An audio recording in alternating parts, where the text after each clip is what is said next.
atentamente, ya que el destripador me quedé mirando a aquel inglés, mientras él hacía lo mismo conmigo. Pero fui yo quien primero hizo uso de la palabra, para preguntar.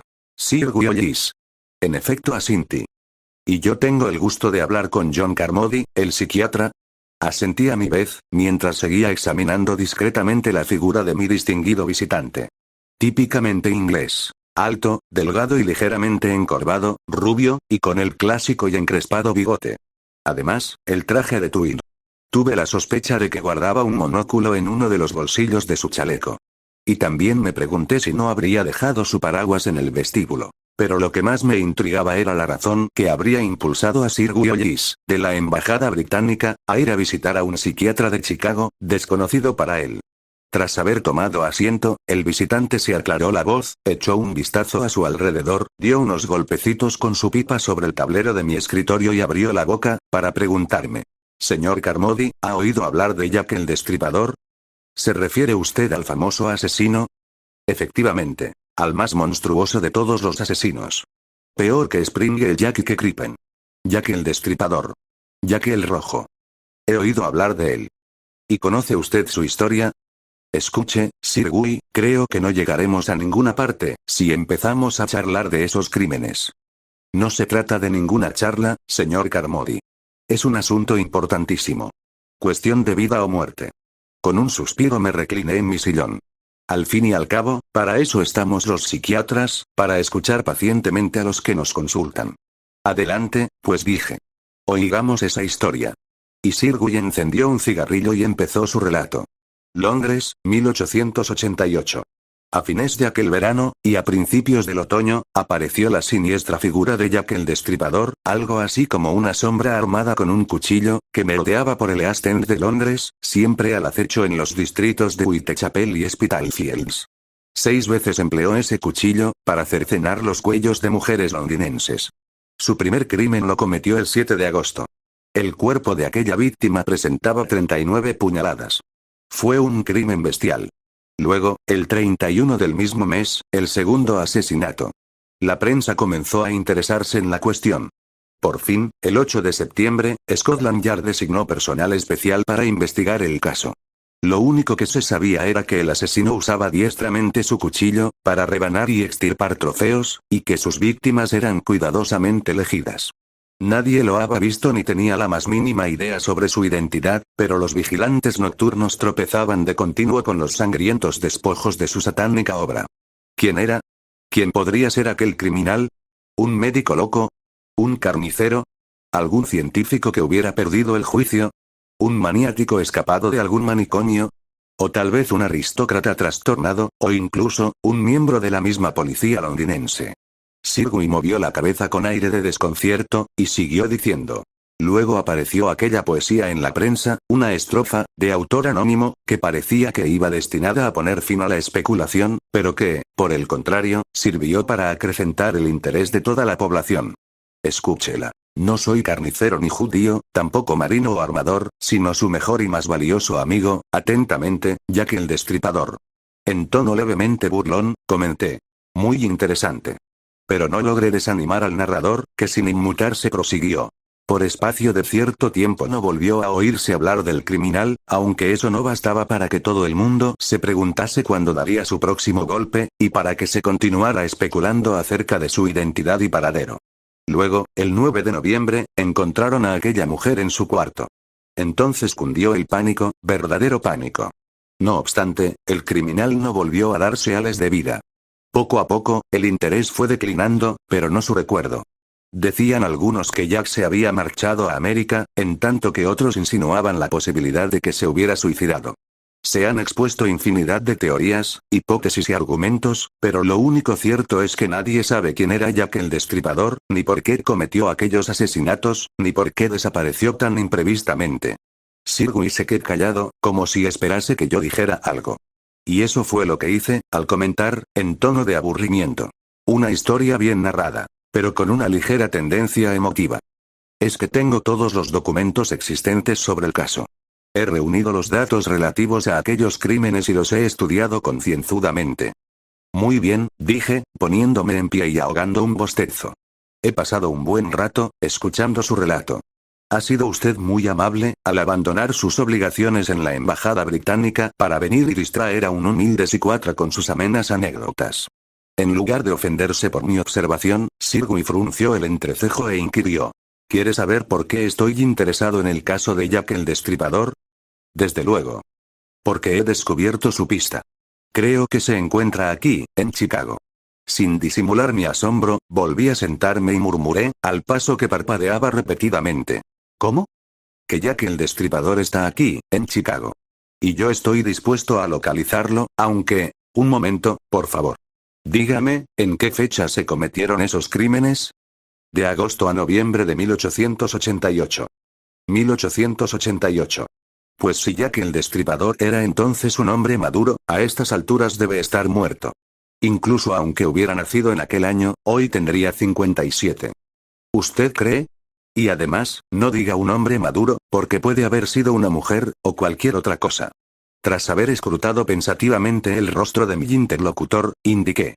Sirwi, después de todo, creo que ha acertado usted al venir a verme, porque lo que usted necesita es un tratamiento psiquiátrico, sin duda alguna. Tal vez tenga usted razón, señor Carmody. Entonces, ¿cree que estoy loco? Desvié la vista y me encogí de hombros, pero como tenía que darle una respuesta sincera, le dije. No, no lo creo. En ese caso, quizá debiera escuchar los motivos que me inducen a creer que Jack el Destripador sigue vivo. ¿Qué motivos son esos? Verá usted, a lo largo de estos últimos 30 años he estado estudiando aquellos crímenes. Para ello me he entrevistado con las autoridades y he hablado con los amigos y conocidos de las víctimas, así como con los vecinos de los barrios que fueron escenario de la matanza. He reunido un copioso material de datos, y ahora dispongo de muchos conocimientos sobre la cuestión, incluidas multitud de versiones inverosímiles y teorías sin fundamento. No quiero aburrirle con la relación de mis conclusiones, pero sí le diré que me he dedicado a otras actividades más productivas, en este sentido. Me he dedicado a estudiar crímenes no resueltos. Podría mostrarle muchos recortes de periódicos de casi la mitad de las grandes ciudades del mundo. San Francisco, Shanghái, Calcuta, Omsk, Pars, Berlín, Pretoria, El Cairo, Mil, Adelaida. En todas esas poblaciones han ocurrido asesinatos con las mismas características. Yo he seguido esta pista sangrienta, desde Nueva York hacia el oeste, a través del continente, desde San Francisco al Pacífico. Y desde allí, a África. Durante la guerra, Europa. Luego, en América del Sur. Y desde 1930, otra vez aquí, en los Estados Unidos. 87 asesinatos cometidos con la misma pauta, y en los que el avezado criminólogo reconoce la inconfundible impronta de Jack el Destripador. ¿Recuerda usted los descuartizamientos ocurridos recientemente en Cleveland? Y en estos últimos 6 meses, 2 asesinatos en Chicago, uno de ellos allá en South de Arborn, y el otro en cierto lugar de Alsted. Y siempre el mismo tipo de crimen, la misma técnica. Le aseguro que todos llevan el sello de Jack.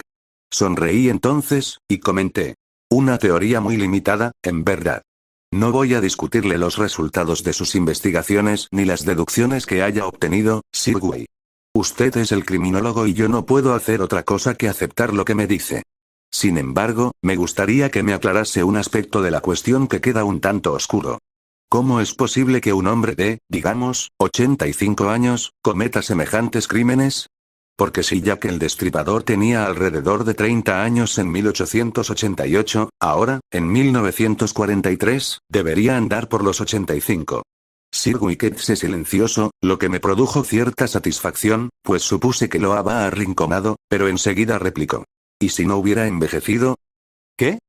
Suponga que Jack el Destripador no hubiera envejecido, y siguiese tan joven como entonces, dijo. Estoy a punto de llamar a la enfermera para que le ponga un chaleco de fuerza. Hablo en serio, afirmó Sirwi. Todos dicen lo mismo, que hablan en serio. Y es una verdadera pena, ¿no le parece? Todos los que vienen a consultarme aseguran formalmente que oyen voces raras y ven extrañas figuras, pero de todos modos, no queda más remedio que encerrarlos. No voy a negar que mis palabras fueron crueles, pero obraron el efecto que buscaban, ya que Sirwi se puso en pie, me miró fijamente, y dijo. Reconozco que es una teoría absurda.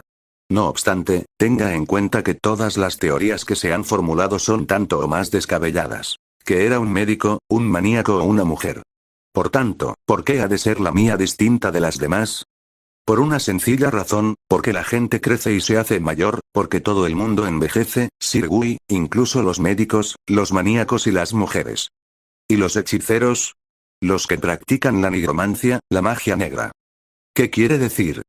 He estudiado todos los detalles, señor Carmody.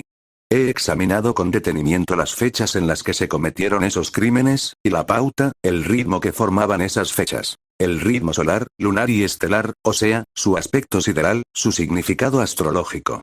Aquel hombre estaba completamente loco, pero yo seguí escuchándole. Escuche usted, señor Carmody. Suponga que ya que el destripador no matara por el simple placer de matar, sino que lo impulsara el deseo de hacer sacrificios. ¿Qué clase de sacrificios?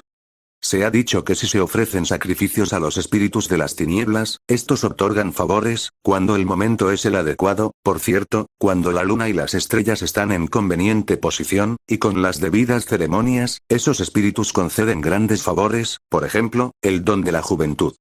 Lo que usted plantea, repito, dije, es una teoría muy interesante, pero lo único que me intriga es un aspecto de todo este asunto. ¿Por qué ha venido a contármelo a mí? Yo no soy ninguna autoridad en materia de brujería, y tampoco soy policía, ni criminólogo, sino un médico psiquiatra. En respuesta, él sonrió sibilinamente y, a su vez, preguntó. Entonces, ¿se siente interesado en la cuestión? Antiguas brujería al parecer, hay ciertas personas totalmente vulgares, sin ninguna característica que los induzca a la aventura, quienes, sin embargo, sufren una o dos veces en sus vidas apacibles una experiencia tan extraña que obligaría al mundo entero a contener la respiración. Y a pensar en el más allá. Y son casos fundamentalmente de este tipo los que suelen caer, por regla general, dentro de la jurisdicción de John Silence, médico del alma, quien, apelando a su profundo humanitarismo, a su paciencia inagotable y a sus grandes cualidades de simpatía espiritual, consigue con frecuencia la solución de problemas de la más extraña complejidad y del más profundo interés humano. Le gustaba seguir la pista y rastrear, hasta sus fuentes ocultas, los casos más curiosos y fantásticos, tan extraños que a veces eran casi increíbles. Para él constituía una verdadera pasión desentrañar conflictos yacentes en la más íntima naturaleza de la vida, aliviando, de paso, los sufrimientos de un alma humana atormentada. Y, desde luego, los nudos que deshacía eran extraños con mucha frecuencia. La gente, por supuesto, necesita una base plausible para dar crédito a ciertas cosas, al menos algo que pretenda explicarlas. Todo el mundo puede comprender fácilmente que tales casos le ocurran a un aventurero. Estas gentes llevan en sí mismas la adecuada explicación de sus vidas excitantes. Sus caracteres les impulsan continuamente a la búsqueda de ciertas circunstancias propicias a la aventura. No confían sino en sí mismos y esto les satisface. Pero las personas vulgares y corrientes no parecen tener derecho a sufrir experiencias del más allá. Y, si las tienen, la gente, que no espera tal cosa de ellas, queda chasqueada, por no decir ofendida. Su esquema del mundo se ha visto rudamente trastornado. Que tal cosa le haya sucedido a ese individuo. Exclaman, a un hombre tan vulgar. Es demasiado absurdo. Debe haber alguna equivocación. Sin embargo, no cabe duda de que al insignificante Arthur Becin le sucedió efectivamente algo sumamente curioso, por lo cual acudió a consultar al doctor Silence, a quien se lo expuso con todo detalle. No cabe duda de que aquello le sucedió realmente, al menos en apariencia o quizá en su interior, pero le sucedió sin ningún género de dudas, a pesar de las burlas de los pocos amigos que escucharon el relato. No se sabe cómo será su muerte, pero indudablemente Becin no ha vivido de la forma más anodina, al menos en lo tocante a este suceso concreto de su vida, que por lo demás es perfectamente apacible. Al oírle contar su experiencia y observar el cambio que se verificaba en sus rasgos pálidos y delicados, al escuchar cómo su voz se hacía más suave y sosegada a medida que avanzaba en el relato, se adquiría el convencimiento de que sus vacilantes y inhábiles palabras eran incapaces de transmitirla. Cada vez que la contaba, volvía a vivir su experiencia. Durante el relato se borraba hasta su personalidad propia. Se hundía en la narración, la cual casi llegó a convertirse en una especie de larga disculpa por haber vivido tal aventura. Parecía pedir excusas y perdón por haberse atrevido a tomar parte en un episodio tan fantástico. Pues el insignificante Becin poseía un alma tímida, bondadosa, sensible, poco apta para la lucha, tierna para con los hombres y los animales. Y era incapaz, casi constitucionalmente, de decir que no o de reclamar los derechos que en justicia le deberían haber correspondido. Todo su plan de vida parecía excluir de ella por completo cualquier episodio más emocionante que perder un tren o dejarse olvidado el paraguas en el autobús. Y cuando se vio mezclado en aquellos extraños sucesos, ya había sobrepasado los 40 años, bastante más de lo que él admitía o sospechaban sus amigos. John Silence, que le oyó hablar de su aventura en más de una ocasión, dijo que a veces omitía ciertos detalles o introducía otros nuevos. Pero que, sin embargo, todos ellos eran notoriamente ciertos. Toda la aventura estaba grabada indeleblemente en su memoria. Ninguno de sus detalles era imaginario o inventado. Y cuando relataba la historia completa, con todos sus pormenores, el efecto que producía en el auditorio era innegable. Relucían sus expresivos ojos castaños y se descubría y revelaba la parte más cordial de su personalidad, que de ordinario estaba cuidadosamente reprimida. Nunca perdía, por supuesto, su excesiva modestia. Pero, mientras hablaba, se olvidaba del presente y se mostraba casi apasionado al revivir de nuevo su pasada aventura. Cuando comenzó esta se hallaba cruzando el norte de Francia, de regreso a su hogar, tras una de esas excursiones montañeras a que se entregaba, solitario, todos los veranos. Solo llevaba un maletín pequeño en la red de equipajes. El tren resultaba sofocante debido a la enorme cantidad de viajeros, la mayor parte de los cuales eran impenitentes turistas ingleses. Estos le disgustaban mucho, pero no porque fuesen compatriotas, sino porque eran ruidosos e impertinentes y conseguían borrar, con sus largas piernas y trajes chillones, todo el encanto de aquel día que, de lo contrario, tanto placer lo habría producido, sumergiéndolo dulcemente en su propia insignificancia y haciéndole olvidarse de su propio ser.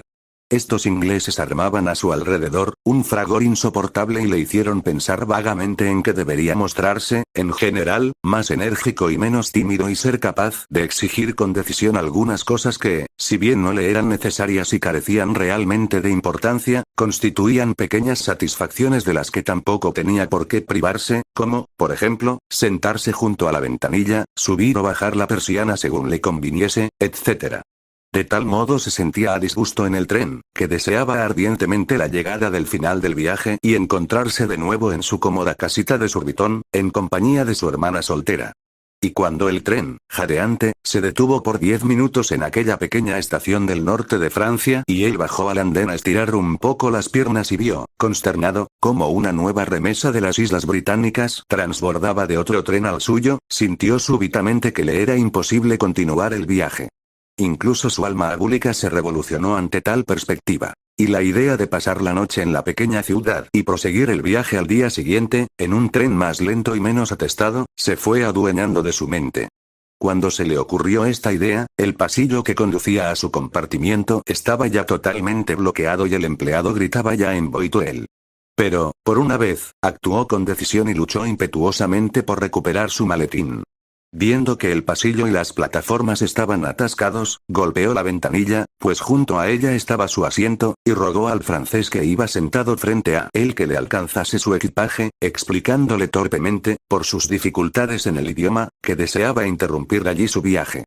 Y según declaró, este francés, hombre ya de edad madura, le arrojó una mirada, mitad de advertencia, mitad de reproche, que no podrá olvidar nunca hasta el día de su muerte. Le dio el maletín a través de la ventanilla del tren ya en movimiento y al mismo tiempo dejó caer en sus oídos una larga frase, dicha rápidamente y en voz baja, de la que tan solo fue capaz de comprender las últimas palabras. A cause du sommeil et a cause des chats.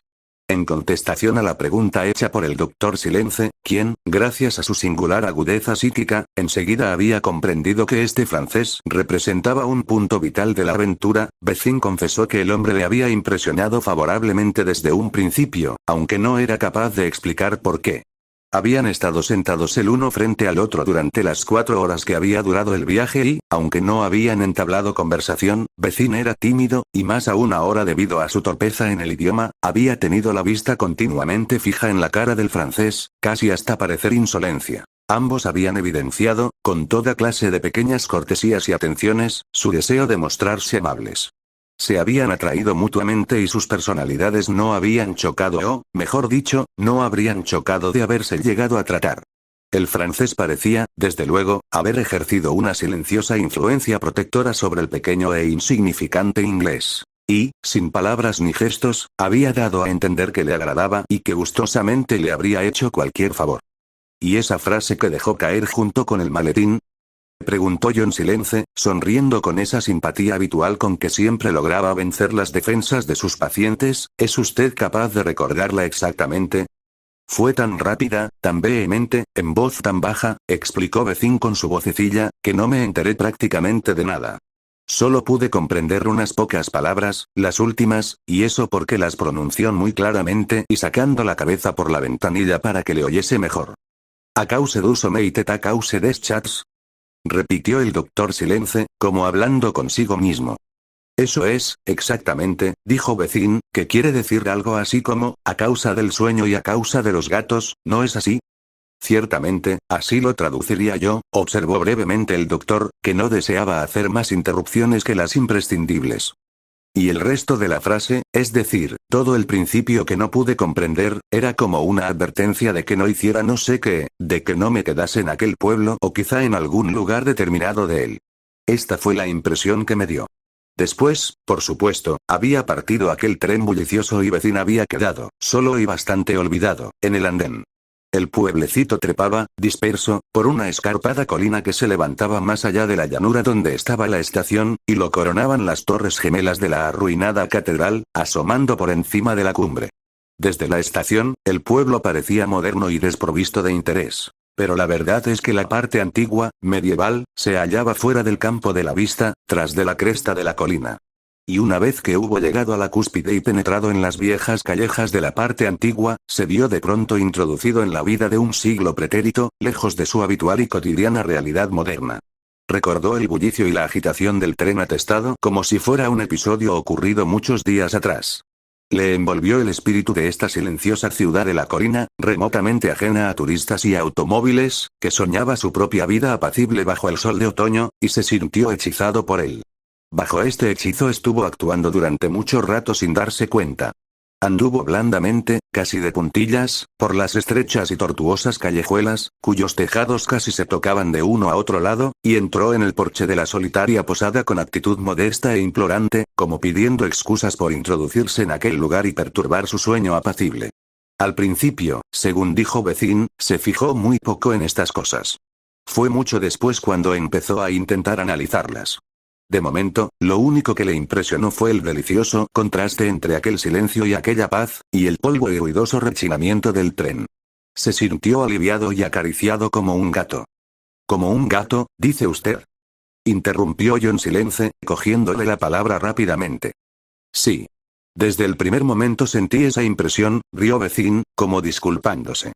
Sentí como si el calor y el silencio y el bienestar me fuesen a hacer ronronear. Así parecía ser, por otra parte, el ambiente del lugar, entonces. La posada, una casa antigua, retorcida, sobre la cual flotaba aún la atmósfera de lejanos días pretéritos, no pareció dispensarle una acogida demasiado calurosa. Según dijo, su sensación fue de ser simplemente tolerado. Pero era una posada cómoda y barata. Y la deliciosa taza de té que pidió en cuanto pudo, le hizo sentirse realmente satisfecho de sí por haber dejado aquel tren de una manera tan atrevida y original. Pues a él le había parecido atrevida y original. Se sentía audaz. Su habitación, además, le agradó mucho, con su oscuro zócalo y el bajo techo irregular. Y el pasillo, largo, un poco en cuesta, que a ella conducía, le pareció el camino más adecuado para llevarle a aquella verdadera cámara del sueño, pequeño y oscuro retiro alejado del mundo, donde ningún ruido podía entrar. Daba a la parte trasera de la casa, a un patio apacible. Todo ello era delicioso y, sin saber por qué, se sintió como si estuviese vestido de suavísimo terciopelo y como si los suelos fuesen mullidamente alfombrados, y las paredes, almohadilladas. Los ruidos de la calle no podían entrar allí. Le rodeaba una atmósfera de absoluta paz. Para tomar aquella habitación de 2 francos se había tenido que entender con la única persona que parecía haber en la posada aquella tarde adormecida, un viejo camarero de bigotes gatunos y somnolienta cortesía, que, al verle, se había dirigido perezosamente hacia él a través del patio de piedra. Pero más tarde, cuando bajó de su habitación a dar un paseo por el pueblo antes de cenar, se encontró con la posadera en persona. Era una mujerona enorme, cuyos pies, manos y facciones parecían flotar, como si nadase hacia él, a través del mar de su corpulenta persona. Emergían en su dirección, por así decir, pero tenía ambos ojos grandes, oscuros y vivaces que neutralizaban en parte la impresión producida por su corpulencia y revelaban que su propietaria era mujer vigorosa y alerta. Cuando la vio por primera vez, estaba sentada en una sillita baja, al sol, haciendo punto de media. Y había algo en su aspecto o actitud, que le sugirió inmediatamente la idea de un enorme gato atigrado, adormilado, pero aún despierto, muy soñoliento. Pero, sin embargo, al mismo tiempo, preparado para una acción instantánea. Le hizo pensar en algo así como en un gran cazador de ratones al acecho. La mujer le abarcó de una sola y comprensiva ojeada, cortés aún sin ser cordial. Vecino observó que su cuello debía de ser extraordinariamente flexible, pese a sus proporciones, pues lo fue girando con suma facilidad, para seguirle con la vista a medida que él caminaba. Y también la cabeza, que se inclinaba con gran flexibilidad. Pero cuando me miró, ¿sabe usted?, dijo Vecin con aquella sonrisita suplicante en sus ojos castaños y aquel leve gesto de sus hombros, como de quien quita importancia a algo, tan característico en él. Tuve la extraña convicción de que, en realidad, había intentado hacer un movimiento completamente distinto, y que de un solo salto podría haber cruzado todo el patio para caer a zarpazos sobre mí, como un enorme gato sobre un ratón. Lanzó una risita blanda y el doctor Silence, sin interrumpirle, apuntó algo en su libro de notas, mientras Vecin proseguía en el tono de voz de quien teme haber hablado ya demasiado y dicho más de lo que pudiéramos creer. Era muy gruesa, pero muy activa para su volumen y masa, y me daba la sensación de que se daba cuenta de lo que yo hacía, incluso cuando me encontraba a su espalda y no podía verme. Su voz era melosa y suave cuando me habló. Me preguntó si me habían subido ya mi equipaje y si me encontraba cómodo en mi habitación. Y luego añadió que la cena era a las 7 y que en ese pueblo la gente era muy mañanera y madrugadora. Intentaba dar a entender a las claras que las últimas horas del día no eran muy sugestivas en aquel lugar. Evidentemente, esta mujer contribuyó no poco, con su voz y modales, a darle la impresión de que allí iba a ser manejado por los demás. Que otros se ocuparían de arreglar y planear las cosas por él, y que no tendría más que hacer sino encajar, como una rueda dentada en su muesca correspondiente, y obedecer. No se esperaba de él ninguna acción enérgica ni ningún esfuerzo personal. Todo esto constituía el exacto reverso del malhadado tren. Salió a la calle apacible y caminó lenta y placenteramente. Se daba cuenta de que se hallaba en un milieu muy apropiado a su manera de ser. Siempre le había repelido la acción directa. Era mucho más agradable obedecer. Empezó de nuevo a ronronear y sintió que todo el pueblo ronroneaba con él. Vagó sin rumbo por las calles de la pequeña ciudad, y cada vez se fue hundiendo más profundamente en la atmósfera de reposo que la caracterizaba. Sin rumbo fijo vagabundeó de arriba a abajo y de aquí para allá. El sol de septiembre caía oblicuamente sobre los tejados. Bajando por calles tortuosas orladas de aleros ruinosos y abiertas ventanas, captó vistas fantásticas de la extensa planicie, de los prados y de los amarillos matorrales que se extendían allá abajo igual que el mapa de un sueño en la niebla. Sintió que en aquel lugar actuaba poderosamente el hechizo del pasado. Las calles estaban llenas de hombres y mujeres pintorescamente vestidos, todos ellos muy atareados en sus respectivos quehaceres. Pero ninguno pareció fijarse en él ni se volvió a mirar su aspecto llamativamente inglés. Fue incluso capaz de olvidar que, con su marcado aspecto de turista, constituía una nota discordante en aquel cuadro encantador. Y se fue fundiendo cada vez más con el ambiente, sintiéndose deliciosamente insignificante y sin conciencia de sí. Era como si fuera poco a poco entrando a formar parte de un sueño de colores suaves, pero en forma tan gradual que ni siquiera se diese cuenta de que era un sueño. Hacia el este, la colina caía más verticalmente y la llanura de abajo se hundía súbitamente en un mar de densas sombras, donde los pequeños bosques formaban a modo de islas y los campos de rastrojo eran como aguas profundas. Vagabundeó a lo largo de viejos bastiones de fortalezas antiguas que sin duda alguna vez fueron formidables, pero que ahora solo constituían un fantástico misterio de rotas murallas grises cubiertas de indómitas hiedras y enredaderas. Desde el ancho parapeto en que se sentó un momento, y que estaba al mismo nivel que las redondeadas copas de los plátanos recién podados de la llanura, vio allá abajo la explanada que se extendía en las sombras. Aquí y allá se posaba en las caídas hojas amarillas un amarillo rayo de sol. Y miró hacia abajo desde la altura y vio que la gente del pueblo paseaba por allí, sin rumbo, al fresco del atardecer. Pudo oír el sonido de sus pasos lentos. Y el murmullo de sus voces se elevó hasta él a través de los resquicios de la enramada. Allá abajo, las figuras de calmosos movimientos lo parecieron sombras, apenas entrevistas a través de los claros del follaje. Allí estuvo sentado durante largo rato, pensativo, sumergido en las olas de murmullos y ecos casi perdidos que llegaba hasta él y rodeado de las hojas de los plátanos. Toda la ciudad y la pequeña colina en que se alzaba con la misma naturalidad que un antiguo bosque, le parecieron como un enorme ser que yaciese medio dormido en la planicie y ronronease para sí al tiempo que dormitaba. Y, de pronto, mientras se fundía perezosamente con sus propios ensueños, llegó hasta sus oídos un sonido de trompas e instrumentos de cuerda y madera. Y la banda del pueblo empezó a tocar en el lejano extremo del paseo lleno de gente, acompañada por tambores de son apagado y acariciador. Vecin era muy sensible para la música. Era un inteligente aficionado e incluso se había aventurado, sin que lo supieran sus amigos, a componer algunas apacibles melodías de graves acordes, que él mismo tocaba para sí, delicadamente matizadas con el pedal, cuando se hallaban a solas. Y esta música que se elevaba entre los árboles, tocada por una banda invisible, pero sin duda muy pintoresca, le hechizó. No reconoció ninguna de las piezas que tocaron, las cuales le dieron la impresión de que estaban siendo simplemente improvisadas por una banda sin director. A lo largo de las distintas melodías no se mantenía ningún movimiento marcado, y empezaban y terminaban de una manera singular y caprichosa, igual que el viento soplando a través de una arpa eolía. La música formaba parte integrante de la escena, y de la hora, tan parte integrante de la escena y de la hora como la moribunda luz del día o la tenue brisa acariciante, y las dulces notas de las trompas arcaicas y plañideras, atravesadas por el sonido más agudo de la cuerda, y todo ello casi ahogado por el continuo retumbar del grave tambor, le hechizaron de una forma curiosamente intensa, casi excesiva, para ser totalmente agradable. Había ciertamente en todo esto una extraña atmósfera de hechizo. La música le evocaba el misterio de la naturaleza.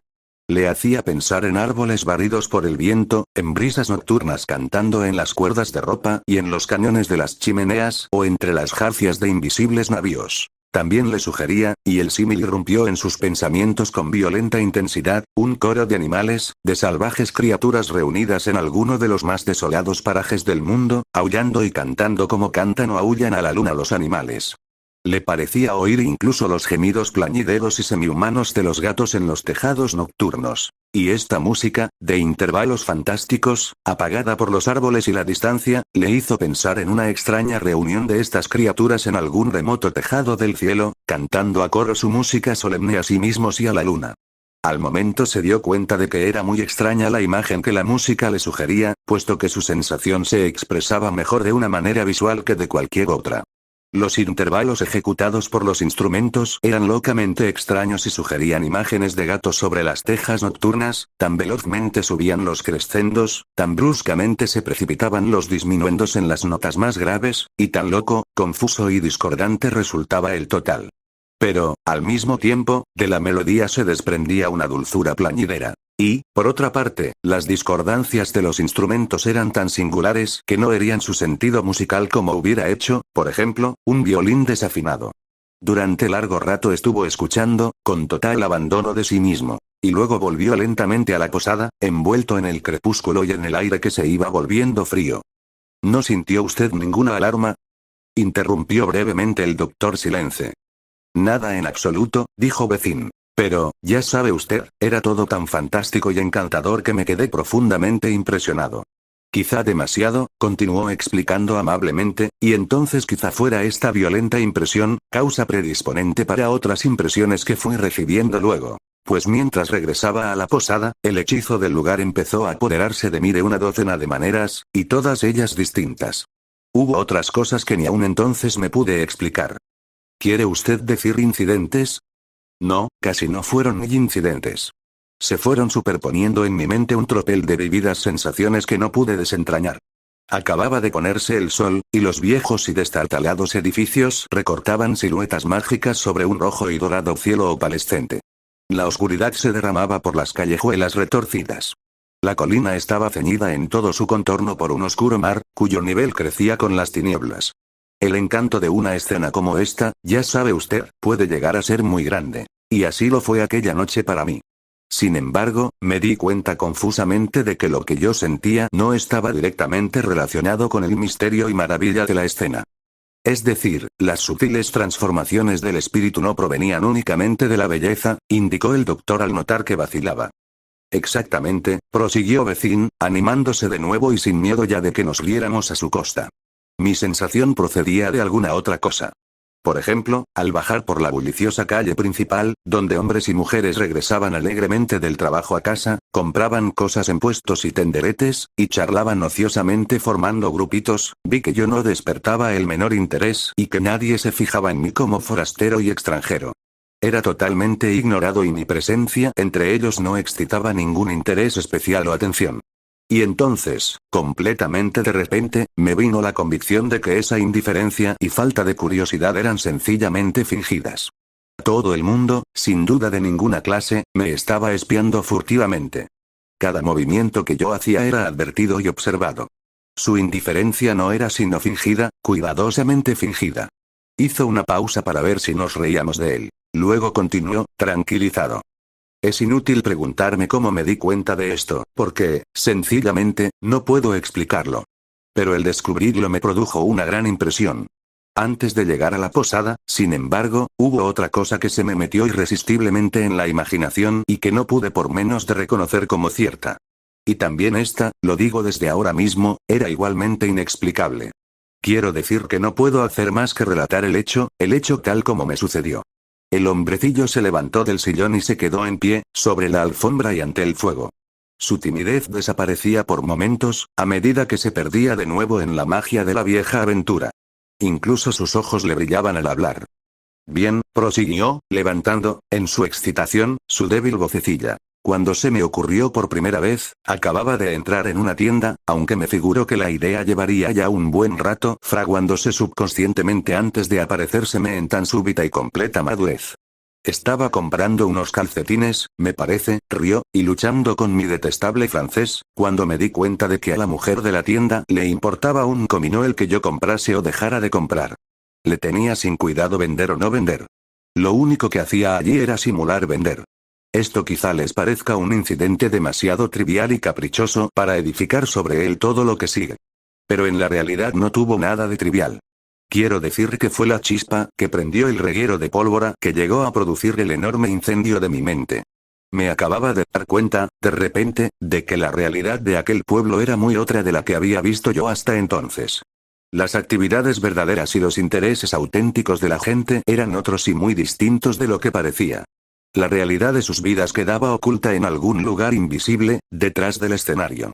Su bullicio y actividad no eran sino apariencia externa, que enmascaraba sus verdaderas intenciones. Compraban y vendían, y comían y bebían, y paseaban por las calles. Pero, sin embargo, la corriente fundamental de su existencia discurría por cauces subterráneos, por gargantas secretas, fuera del alcance de mi vista. En las tiendas y en los puestos no se preocupaban de si yo sentía o no interés por sus artículos. En la posada, eran indiferentes a si me iba o me quedaba. El curso de su vida discurría remoto para mí, brotaba de ocultas fuentes misteriosas, fluía lejos de mi vista, desconocido. Todo era una farsa enorme y deliberada, quizá montada en beneficio mío o quizá para sus propios fines.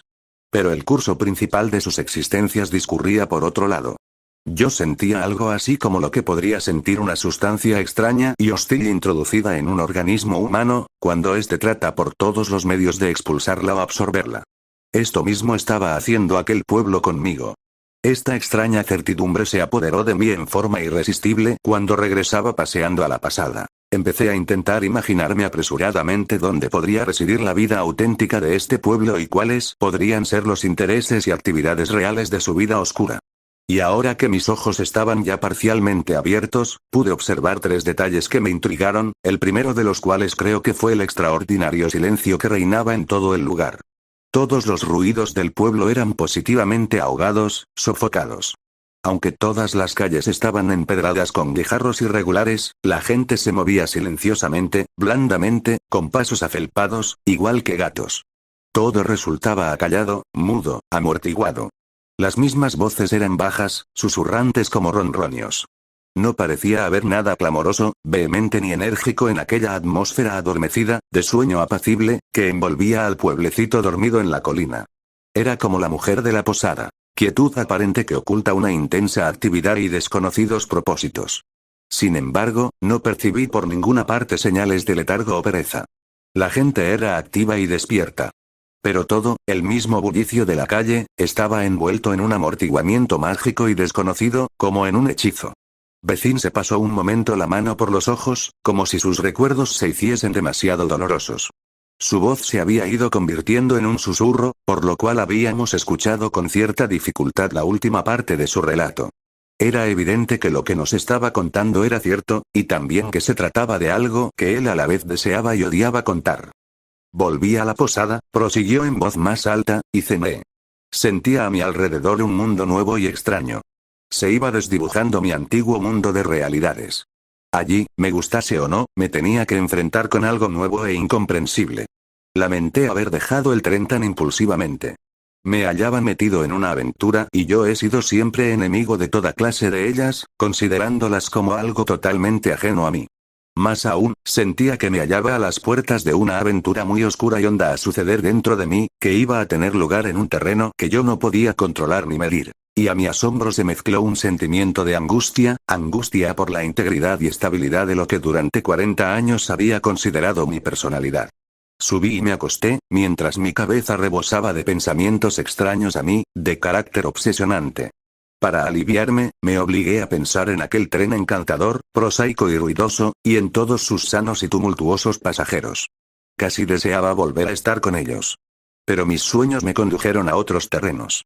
Soñé con gatos, con criaturas de movimientos afelpados, y con el silencio de una vida oscura y amortiguada que se extendía más allá de nuestros sentidos. Vecin permaneció allí día tras día, indefinidamente, mucho más tiempo del que había pensado quedarse. Se sentía adormilado y aturdido. No hacía nada en particular, pero el lugar aquel le fascinaba y no podía decidirse a abandonarlo.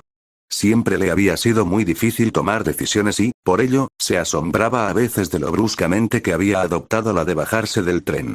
Parecía como si alguien la hubiera tomado por él. Y, en una o dos ocasiones, sus pensamientos volaron hacia aquel atezado francés del asiento frontero al suyo. Ojalá hubiera podido entender aquella larga frase que terminara, tan extrañamente, con una cause du sommeil et cause des chats. Se preguntaba cuál habría podido ser su exacto significado. Mientras tanto, le había dominado por completo la afelpada calma de la ciudad, e intentaba en medio de aquella paz y tranquilidad, descubrir dónde residía el misterio y en qué consistía. Pero su limitación en el idioma y su constitucional aversión a las investigaciones activas, le impidieron abordar a la gente y hacerles preguntas directas. Se contentaba con observar, vigilar y permanecer en estado negativo.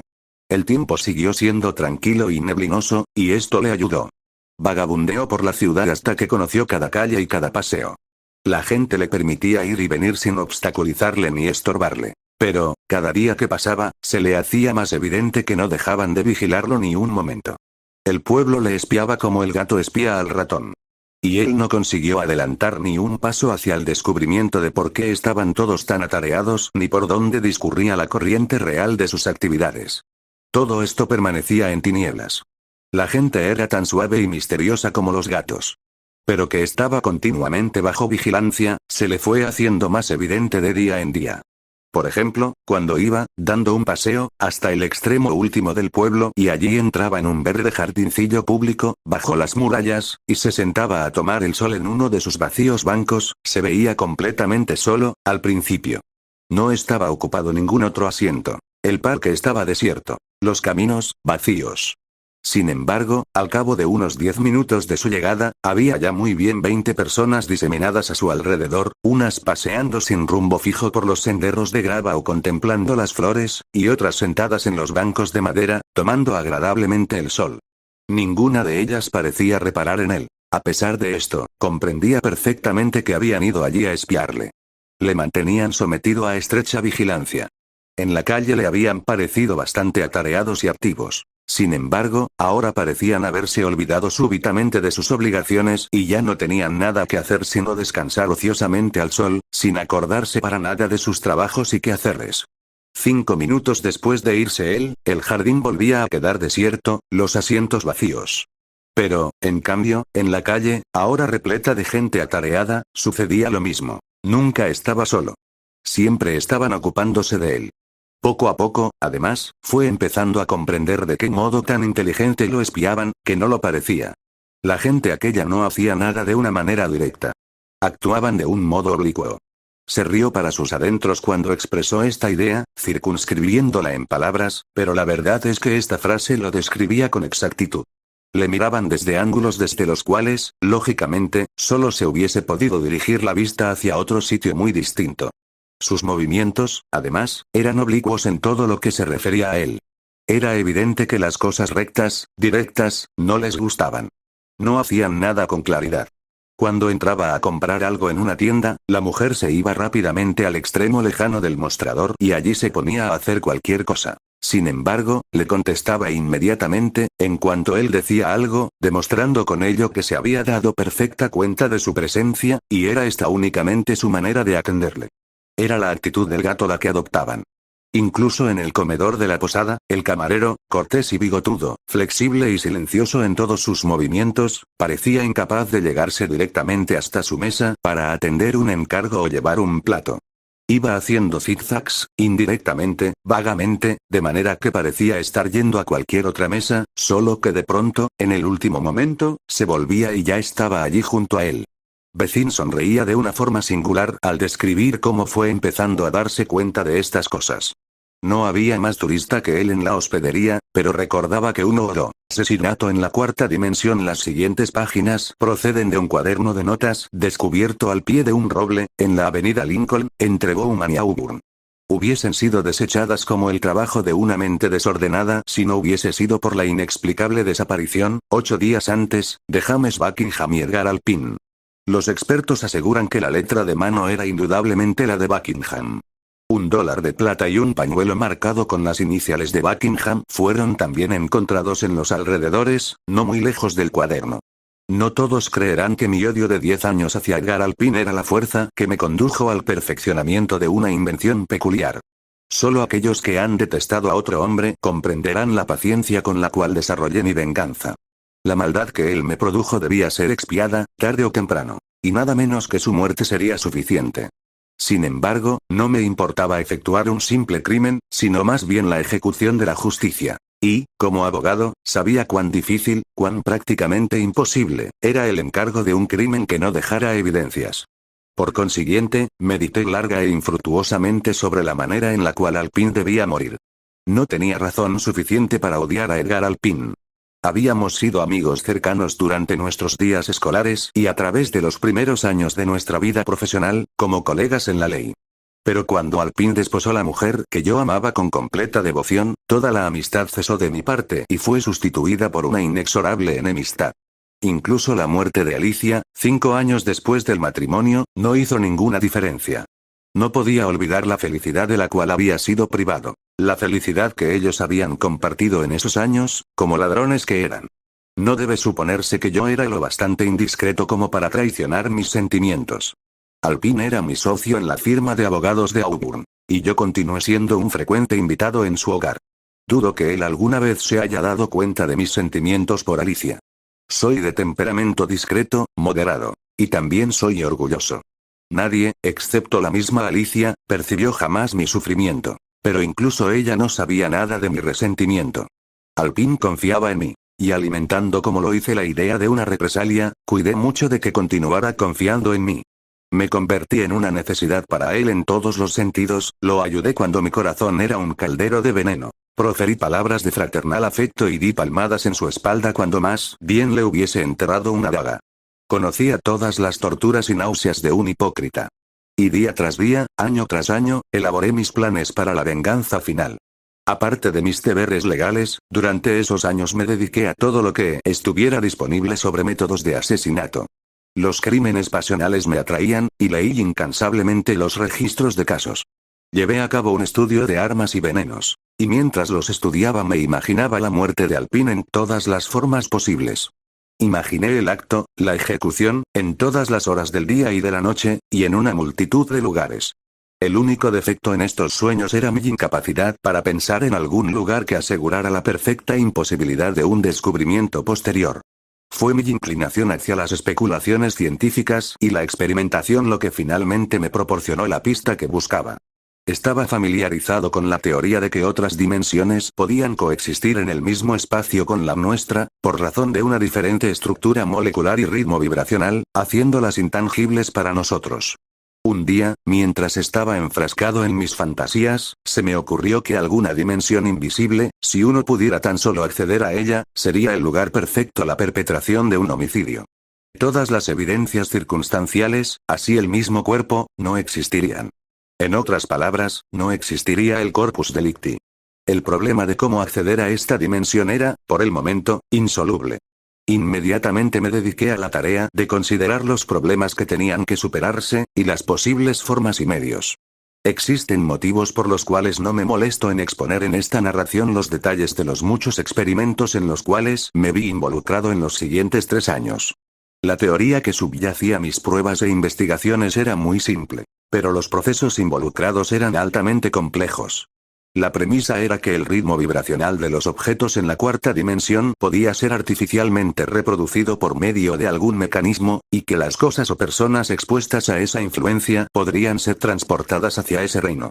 Por mucho tiempo todos mis experimentos estuvieron condenados al fracaso. Estaba caminando a tientas entre misteriosos poderes y recónditas leyes cuyo principio motriz era totalmente incomprendido.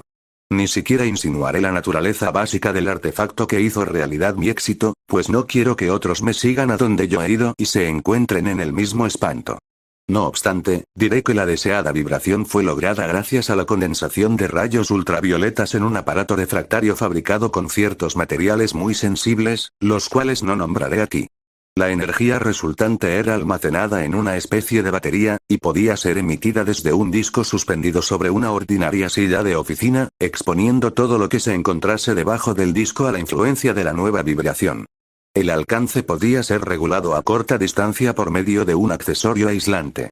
Con el uso del aparato finalmente tuve éxito en transportar varios artículos a la cuarta dimensión. Un recipiente para comida, un busto de Dante, una Biblia, una novela francesa y una casa de gatos, todos desaparecieron de la vista y el tacto en pocos segundos, cuando el poder ultravioleta fue proyectado sobre ellos. Sabía que, desde ese momento, los objetos estaban funcionando como entidades atómicas en un mundo donde las cosas poseen el mismo ritmo que había sido inducido artificialmente por medio de mi mecanismo. Antes de aventurarme en el dominio de lo invisible, era necesario tener algún medio de retorno. Así que inventé una segunda batería y un segundo disco, a través del cual, por medio de ciertos rayos infrarrojos, las vibraciones de nuestro propio mundo podían ser reproducidas. Al proyectar la fuerza desde el disco sobre el mismo lugar donde el recipiente de comida y los otros artículos habían desaparecido, tuve éxito en traerlos nuevamente. Todos estaban intactos, y si bien varios meses habían pasado, el gato no había sufrido en su visita tetradimensional. El artefacto era portable, y tenía pensado llevarlo conmigo en mi visita al nuevo reino en compañía de Edgar Alpin. Yo, pero no Alpin, retornaría nuevamente para disfrutar de los afanes de la vida mundana. Todos mis experimentos habían sido llevados a cabo en total secreto. Para enmascarar su verdadera naturaleza, así como también lograr cierta privacidad, construí un pequeño laboratorio en el bosque, más precisamente en un rancho sin cultivar de mi propiedad, ubicado a mitad de camino entre Auburn y Bowman. A él me retiraba a intervalos variables cuando tenía tiempo libre, sobre todo para llevar a cabo algunos experimentos químicos de una naturaleza educativa, pero muy lejos de ser inusuales. Nunca admití a nadie en el laboratorio, y no poca curiosidad fue manifestada entre amigos y conocidos en relación a su contenido y a los experimentos que yo estaba realizando. Nunca proferí una sílaba a ninguna persona que pudiera indicar el verdadero objetivo de mis investigaciones. Tampoco olvidaré el júbilo que sentí cuando el artefacto infrarrojo había demostrado su funcionabilidad recuperando el recipiente de comida, el busto, los 2 volúmenes y el gato. Estaba tan ansioso por la consumación de mi retrasada venganza que ni siquiera consideré un viaje preliminar a la cuarta dimensión. Había determinado que Edgar Alpin debía precederme. Sin embargo, sentía que no sería aconsejable comunicarle cualquier cosa relacionada con la verdadera naturaleza de mi aparato, o de la planificada excursión. Alpin, en ese entonces, estaba sufriendo de ataques recurrentes de una terrible neuralgia. Un día, cuando se había quejado más de lo usual, le dije, bajo la promesa de una absoluta confidencia, que yo había estado trabajando en un invento para el alivio de semejantes malestares y que finalmente lo había perfeccionado. Te llevaré al laboratorio esta noche, y podrás probarlo, le dije. Te mejorará en un instante. Lo único que tendrás que hacer será sentarte en una silla y dejar que proyecte sobre ti la corriente. Pero no le digas nada a nadie. Gracias, viejo amigo, contestó. Ciertamente estaré agradecido si puedes hacer algo para aliviar este condenado dolor. Se siente como si fueran taladros eléctricos penetrando a través de mi cabeza todo el tiempo. Yo había elegido el momento cuidadosamente, porque todas las cosas debían favorecer el mantenimiento del secreto. Alpin vivía en las afueras. Y estaba solo para la ocasión, habiendo su ama de llaves salido para una breve visita a un familiar enfermo. La noche estaba oscura y neblinosa. Y me puse en marcha hacia la casa de Alpin, recogiéndolo poco después de la hora de la cena, cuando pocas personas estaban fuera de sus casas. No creo que nadie nos haya visto cuando abandonamos la ciudad. Conduje a través de una rústica y poca transitada ruta la mayor parte del trayecto. No nos topamos con nadie. Alpin profirió una exclamación de sorpresa cuando encendí las luces del laboratorio. Ni siquiera había soñado que tenías tantas cosas aquí, comentó, observando con respetuosa curiosidad. Señalé la silla sobre la cual estaba suspendido el dispositivo ultravioleta. Toma asiento, dije. Pronto curaremos todo lo que te aqueja. ¿Seguro que no vas a electrocutarme? Bromeó. Un estremecimiento de violento triunfo corrió a través de mí cuando él se sentó. Todo estaba ahora en mi poder, y el momento de la recompensa por los 10 años de humillación y sufrimiento estaba al alcance de mi mano. Alpin no sospechaba nada. El pensamiento de cualquier daño a su persona, o alguna traición de mi parte, habría sido increíble para él. Colocando mi mano bajo mi abrigo, acaricié la empuñadura del cuchillo de caza que llevaba. ¿Todo listo? Pregunté. Seguro, Mike. Adelante. Había encontrado el ángulo exacto que envolvería todo el cuerpo de Alpin sin afectar la silla. Fijando mi vista sobre él, presioné el pequeño tirador que encendió la corriente de los rayos vibratorios. El resultado fue instantáneo. Su cuerpo se esfumó como una bocanada de humo. Por un momento aún podía ver sus contornos, y la mirada de fantasmal asombro en su rostro. Quizás sería un motivo de asombro que, habiendo aniquilado a Alpin en lo que a toda existencia terrenal concernía, yo no estaba satisfecho simplemente dejándolo en el plano invisible hacia el cual él había sido transportado. Pero la maldad que yo había sufrido era una úlcera en mi interior, y no podía soportar la idea de que él aún vivía, en cualquier forma o sobre cualquier plano. Nada sino la muerte absoluta sería suficiente para extinguir mi resentimiento. Y la muerte debía ser infligida por mis propias manos. Ahora solo restaba seguir a Alpin dentro de ese reino, cuyas características y condiciones no tenía idea. Estaba seguro, no obstante, de que podía entrar y retornar a salvo. El regreso del gato no dejaba ningún espacio para la duda en ese sentido. Apagué las luces y, sentándome en la silla con el dispositivo infrarrojo portátil en mis brazos, encendí el poder ultravioleta. La sensación era la de estar cayendo a una velocidad de pesadilla dentro de un gran abismo. Mis oídos estaban sordos por el intolerable trueno del descenso. Un espantoso malestar se apoderó de mí, y, por un momento, estuve cerca de perder la consciencia en el negro vórtice que parecía absorberme hacia la nada. Entonces la velocidad de la caída fue reduciéndose poco a poco, y suavemente me posé sobre algo sólido. Había un tenue brillo que creció mientras mis ojos se acostumbraban a él, y por esta luz vi a Alpin parado a unos pocos pies de distancia. Detrás de él había oscuras y amorfas rocas, y los vagos contornos de un paisaje desolado de montañas bajas y llanuras primordiales. Si bien yo podría haber deducido qué esperar, estaba de alguna manera sorprendido por el carácter del medio ambiente en el cual me hallaba.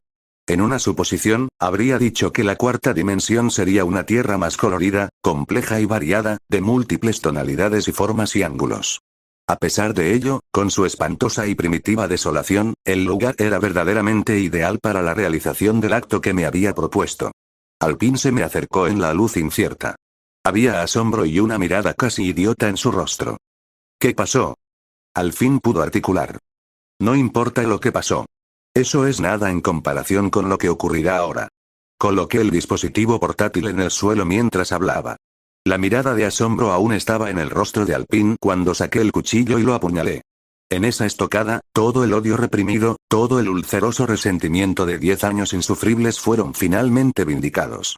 Cayó, se estremeció un poco y yació quieto. La sangre manaba muy lentamente y formó un charco. Recuerdo haberme preguntado acerca de su lentitud, aún entonces, pues el derrame parecía continuar a través de las horas y los días. De alguna manera, permanecí allí. Estaba obsesionado por un sentimiento de irrealidad.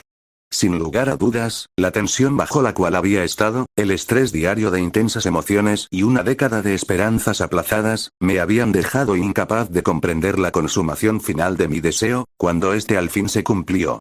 Al final decidí que era tiempo de regresar. Seguramente no ganaba nada permaneciendo al lado del cuerpo en medio del inenarrable espanto del paisaje de la cuarta dimensión. Coloqué el dispositivo en una posición donde sus rayos podían ser proyectados sobre mí, y presioné el interruptor. Fui consciente de un vértigo repentino, y sentí que estaba a punto de iniciar otro descenso dentro de los insondables y vertiginosos abismos. Pero nada sucedió, y descubrí que aún estaba parado al lado del cuerpo en el mismo horroroso entorno. El asombro y una creciente consternación me abatieron. Aparentemente, y por alguna desconocida razón, el dispositivo no trabajaría en la manera en la que confiadamente esperaba. Quizás, en estos novedosos alrededores existía alguna barrera que obstaculizaba el desarrollo del poder infrarrojo. No lo sé, pero de cualquier modo allí me encontraba, en un apuro verdaderamente singular y muy lejos de ser agradable. No sé por cuánto tiempo me afané en un creciente frenesí con el mecanismo, esperando que algo se haya averiado temporalmente y que pudiese ser reparado, si la causa era descubierta. Sin embargo, todos mis intentos fueron en vano. La máquina se encontraba en perfecto estado, pero la fuerza necesaria no estaba disponible. Probé exponer pequeños artículos a la influencia de los rayos. Una moneda de plata y un pañuelo se disolvieron y desaparecieron muy lentamente, y sentí que debieron haber regresado a los niveles de la existencia mundana. Pero evidentemente la fuerza vibracional no era lo suficientemente poderosa como para transportar un ser humano. Finalmente arrojé el dispositivo al suelo, bajo la sobrecarga de una violenta desesperación que se había apoderado de mí. Sentí la necesidad de acción muscular, de un movimiento prolongado. Así que emprendí inmediatamente la exploración del extraño reino en el cual yo me había involuntariamente aprisionado. No era un paisaje terrenal, sino una tierra como la que podría haber existido antes de la creación de la vida. Estaban los ondulantes espacios vacíos y desolados bajo el gris uniforme de un cielo sin luna o sol, estrellas o nubes, desde el cual un incierto y difuso brillo era arrojado sobre el mundo de abajo. No había sombras, pues la luz parecía emanar de todas direcciones. En algunos lugares el suelo era un polvo gris y en otros un viscoso lodo gris. Y las montañas que ya he mencionado eran como las espaldas de monstruos prehistóricos surgiendo desde el limo primordial. No había señal de insectos o vida animal, no había árboles ni hierbas, y ni siquiera una brizna de estas, un parche de musgo o líquen, tampoco un rastro de algas. Muchas rocas estaban esparcidas caóticamente a través de la desolación. Y sus formas eran semejantes a las que demonios idiotas podrían haber ideado en imitación de la obra de Dios. La luz era tan lúgubre que todas las cosas se desvanecían a corta distancia, y no podía decir si el horizonte estaba cerca o lejos. Debí haber vagado por varias horas, manteniendo un curso progresivo tan directo como pude. Tenía una brújula, un objeto que siempre llevaba conmigo, pero se rehusó a funcionar, y me vi forzado a concluir de que no había polos magnéticos en este nuevo mundo. Repentinamente, mientras giré una pila de las enormes rocas amorfas, me topé con un cuerpo humano que yacía en el suelo, y me dije incrédulamente que era Alpin. La sangre aún manaba desde su abrigo, y el pozo que había formado no era más grande que cuando yo inicié mi exploración. Estaba seguro de que no había andado en círculos. ¿Cómo, entonces, pude yo haber retornado a la escena del crimen? El enigma casi me enloqueció mientras lo reflexioné. Y me puse en marcha con frenético vigor en la dirección opuesta de aquella que había tomado anteriormente. En todos los aspectos, la escena a través de la cual ahora caminaba era idéntica de la que se extendía al otro lado del cuerpo. Era difícil creer que las bajas montañas, los sombríos niveles del polvo, la luz, las monstruosas rocas, no eran las mismas. Saqué mi reloj con la intención de cronometrar mi progreso. Pero las manecillas se habían detenido en el mismo instante en que me zambullí dentro del espacio desconocido desde mi laboratorio. Luego de caminar una enorme distancia, durante la cual, y para mi sorpresa, no me sentía fatigado en lo absoluto, regresé una vez más al cuerpo. Por un momento, pensé que verdaderamente me había vuelto loco. Ahora, luego de una duración de tiempo, o eternidad, que no puedo calcular, estoy escribiendo a lápiz este relato en las hojas de mi cuaderno de notas. Lo escribo al lado del cuerpo de Edgar Alpin, del cual no he podido escapar, pues una veintena de excursiones dentro de los penumbrosos reinos en todas direcciones han terminado trayéndome de regreso a él. El cuerpo aún está fresco y la sangre no se ha secado. Aparentemente, lo que conocemos como tiempo no existe en este mundo, o en cualquier caso está seriamente desordenado en su acción. Y la mayoría de los normales efectos están igualmente ausentes. Incluso el espacio mismo tiene la propiedad de retornar al mismo punto. Los movimientos voluntarios que yo he ejecutado podrían ser considerados como una especie de secuencia temporal. Pero en lo que respecta a las cosas involuntarias, existe poco o ningún movimiento temporal. No experimento ni cansancio físico ni hambre. Pero el horror de mi situación no puede ser expresado en un lenguaje humano. Cuando haya finalizado de escribir este relato, precipitaré el cuaderno a los niveles de la vida mundana por medio del dispositivo infrarrojo. Alguna oscura necesidad de comunicarle a otros sobre mi situación, me ha llevado a un acto del cual nunca me creí capaz. Confesar. Aparte de eso, la redacción de mi relato es, al menos, un indulto temporal de la desesperada locura que muy pronto caerá sobre mí, y del gris y eterno horror del limbo en el cual me he condenado a mí mismo junto al cuerpo incorruptible de mi víctima. Algo desde allá afuera existe una tendencia por parte de la gran mayoría de las personas no solo a darse por sentado, sino a tomar todos los aspectos de su existencia de la misma manera. A veces pienso que todos somos demasiado propensos a aceptar como ley inmutable el orden científico de las cosas, y no estamos lo suficientemente preparados para desafiar ese orden. Sin embargo, las leyes científicas se modifican y se violan a diario. Nuevos conceptos pasan a primer plano y reemplazan a los antiguos. Y, a su vez, son reemplazados por teorías aún más nuevas basadas en hechos igualmente irrefutables en apariencia. Pero, en realidad, muchos hechos recién descubiertos tienen sus inicios en el tiempo antes de los registros del hombre, y ciertamente fue en un pasado tan lejano que el llamado misterio de Malvern tuvo su origen. Hasta cierto punto, sigue siendo un misterio, ya que nadie puede explicar satisfactoriamente lo que se encontró en Idestal, ni de dónde vino, ni cómo llegó allí en primer lugar. Mi propia participación en el misterio se remonta a la noche en que el alguacil de Linwold, John Slade, me despertó golpeando la puerta de mi oficina y casa combinadas y, al abrir una ventana, me dijo que había traído a Geoffrey. Lo encontré loco, dijo Slade en una breve explicación. Me vestí, bajé las escaleras y ayudé a Slade a llevar al joven a mi oficina, donde logró sentarse sin derrumbarse, aunque parecía estar a punto de caer juntos. Allí se acurrucó, cubriéndose el rostro con las manos, estremeciéndose y temblando como por los efectos de una profunda conmoción.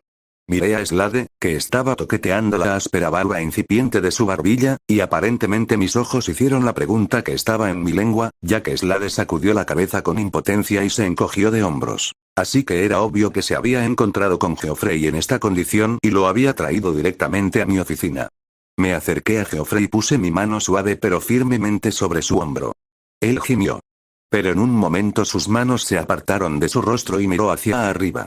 No pude evitar traicionar mi sorpresa. Apenas podía creer que este rostro demacrado, pálido como la tiza, manchado de barro, con ojos inexpresivos y sin reconocimiento pero iluminados con una luz ardiente, intensa y angustiada, pudiera ser el rostro de Lord Malvern, hijo.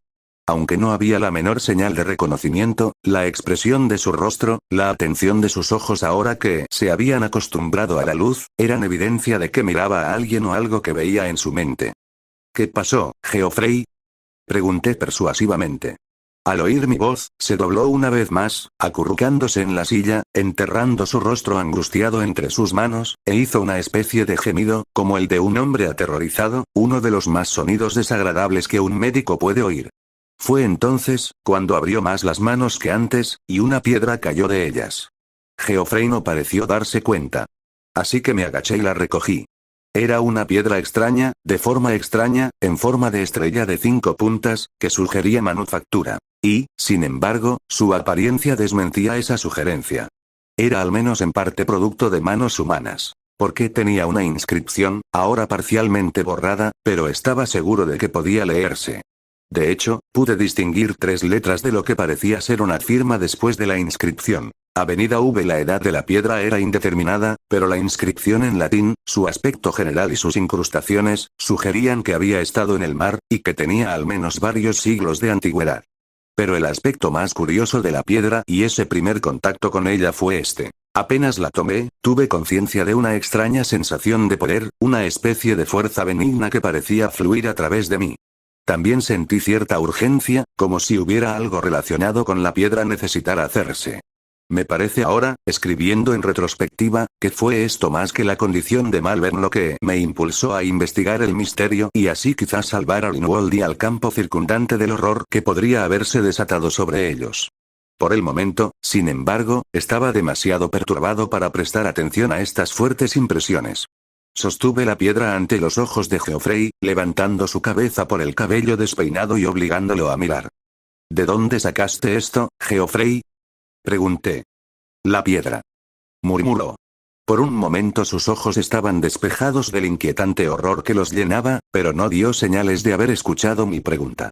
Luego comenzó a balancearse un poco, de un lado a otro, murmurando entrecortadamente para sí mismo, gimiendo como si sufriera una agonía física. Claramente, no se podía hacer nada, salvo darle un sedante y llevarlo a la cama. Esto hice, enviando a Slade a llevarlo en mi auto a la vieja y demacrada casa de Lord Malvern en la costa. Luego llamé a Lord Malvern, padre, para explicarle que habían encontrado a Geoffrey vagando por las calles. Prometí levantarme por la mañana y echarle un vistazo. Lord Malvern fue inusualmente brusco, pero esto lo interpreté como motivado por la sospecha de que su hijo había estado haciendo travesuras, ya que las relaciones entre padre e hijo eran tensas debido a las frecuentes escapadas de Geoffrey. No fue hasta el día siguiente que supe en líneas generales los movimientos de Geoffrey Malvern. Había salido de casa solo la mañana anterior para dar un largo paseo por las tierras bajas cercanas a la orilla del mar. De manera serpenteante se dirigió al priorato en ruinas cerca de la finca de su padre, al que había llegado poco después del mediodía. Hacia las 4 de la tarde, se detuvo en una taberna cerca del priorato a lo largo de la carretera de la costa y tomó un almuerzo ligero. Posteriormente se detuvo en la pequeña cabaña donde ahora vivía el antiguo jardinero de Malvern. Tanto el tabernero como el ex jardinero testificaron que Geoffrey había bromeado con bastante ganas antes de continuar su camino. Lo habían visto regresar al priorato antes de las 5, y varios automovilistas de Linwold lo habían visto leyendo a la sombra de un bosque de tejos cerca de las ruinas entre las 5 y el anochecer. Al anochecer o cerca de él, Jeremy Cotton, un maestro de escuela, había pasado por el priorato a pie y, al ver a Geoffrey, había cortado la carretera de la costa y había entrado en los terrenos del priorato para hablar con él. Geoffrey había estado en ese momento ocupado hurgando en las ruinas. Cuando llegó Cotton, evidentemente acababa de encontrar una especie de piedra extraña que le había mostrado al maestro de escuela. La descripción que hizo Cotton y su relato de su intento de descifrar su inscripción me convencieron de que la piedra era idéntica a la que ahora tengo en mi poder. Cotton recordó que Geoffrey había sentido una intensa curiosidad por la piedra en forma de estrella. En ese momento le había sorprendido lo que ahora consideraba pensativamente como una fascinación indebida. Cuando se le preguntó sobre el libro que Geoffrey había estado llevando, Cotton lo identificó como Las Catedrales de Inglaterra de James, y agregó que Geoffrey le había dicho que tenía la intención de visitar la catedral en ruinas de Idestall, que se asomaba en el horizonte, no lejos del priorato. Estos hechos me las arreglé para establecer. A partir de entonces siguió un intervalo en blanco, y luego, poco después de la medianoche, se produjo la entrada de Geoffrey en Linwold, en las condiciones en las que Slade lo había encontrado. Algo había sucedido entre el anochecer y la medianoche que desequilibró temporalmente a Geoffrey Malvern. El misterio me intrigaba y, además, me sentí impulsado a resolverlo, lo sé ahora, por un poder que escapa a mi control, aunque no había anticipado en ese momento que Geoffrey Malvern podría recuperarse para contar su propia historia, confirmando los descubrimientos que se hicieron. Lejos de haber arrojado alguna luz sobre el misterio de mi visita a Malvern esa mañana, estaba más desconcertado que nunca, no tanto por el estado de Geoffrey, que había cambiado muy poco, sino más bien por la actitud de Lord Malvern. Me pidió que no dijera nada del asunto a nadie, y en el curso de su conversación conmigo dejó caer varias pistas que parecían vincular la inexplicable locura de Geoffrey con algunas de las actividades del joven en Oxford.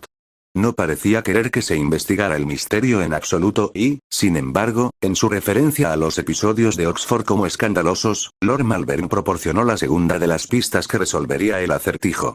La primera fue la estrella de piedra en sí, pero entonces no lo sabía. Esa noche comencé a preguntarme si no habría alguna conexión entre algún asunto en Oxford y el murmullo de Malvern en su delirio. Quizás incluso entre la piedra de 5 puntas y los escándalos de Oxford. Recordé claramente que varios hechos vergonzosos habían provocado la expulsión de 4 jóvenes de Oxford, y solo la influencia de Geoffrey lo había salvado de un destino similar. Entonces, esa noche me volví hacia la piedra y limpié algunas de las incrustaciones para poder descifrar la inscripción.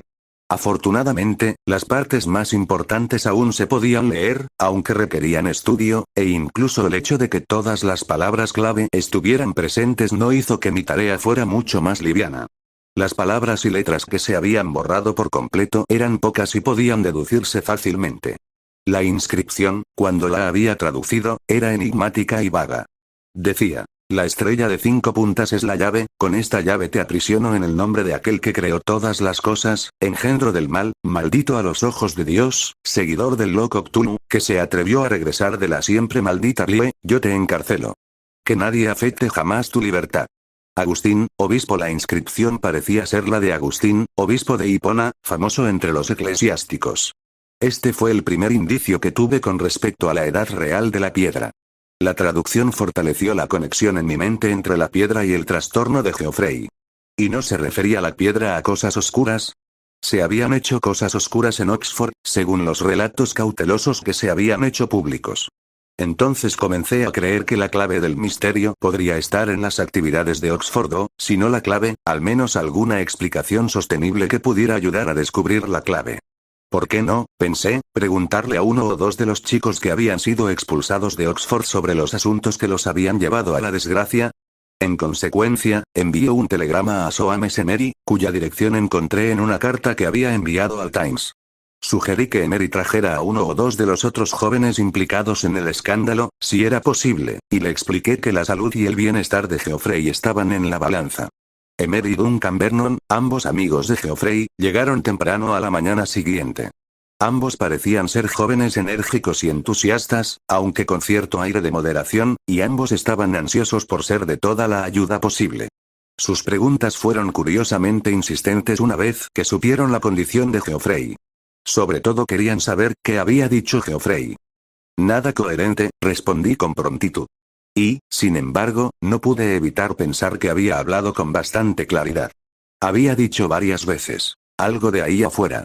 Repetí esto y mencioné la piedra estelar que Geoffrey había estado cargando. Los ojos de Vernon estaban rígidos, y había una leve, aunque preocupada, sonrisa en sus labios. ¿Vio la piedra, doctor?, preguntó al poco tiempo. ¿Qué fue de ella? Fui al armario donde había colocado la piedra de 5 puntas y se la llevé, junto con la inscripción y mi traducción. También Emery se acercó y los dos, incapaces de ocultar una creciente excitación, tocaron la piedra con asombro. «¿La encontró entonces?», murmuró Vernon. «Y tradujo algo, por lo visto». «Notable», agregó Emery. «Esta traducción es excelente, doctor», agregó Vernon. «Me temo que tienes algunos conocimientos que yo no tengo», admití. En este punto, Slade interrumpió nuestra conversación al entrar apresuradamente.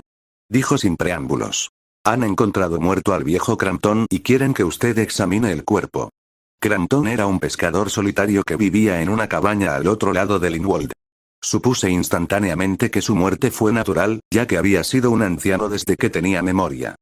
«¿Qué le sucedió?», pregunté. «Nadie lo sabe. Lo encontraron en la cueva que esos muchachos descubrieron debajo del antiguo priorato». Emery y Vernon se inclinaron hacia adelante, repentinamente interesados. A mí también me sorprendió la mención del priorato y la introducción de una cueva hasta ahora desconocida. «Una cosa a la vez, John», dije. «¿Qué muchachos?». «Los 3 que se perdieron ayer, doctor». «Me temo que no sé nada sobre ellos», admití. «Los 2 hijos de Henry Cox, y Albert de Givercloy», dijo Slade, y se lanzó sobre su historia, que era bastante simple. La tarde del día anterior, los 3 niños pequeños habían subido a las ruinas del priorato y no regresaron. Cayó el anochecer, la noche, y los chicos aún no regresaban. Un grupo se dispuso a buscarlos y finalmente los encontró, a salvo en la orilla del mar, mucho más allá de Linwold y aún más lejos del priorato, aturdidos y asustados, y sin idea de cómo habían llegado allí. Las preguntas que se les habían hecho habían sacado a relucir una historia extraña.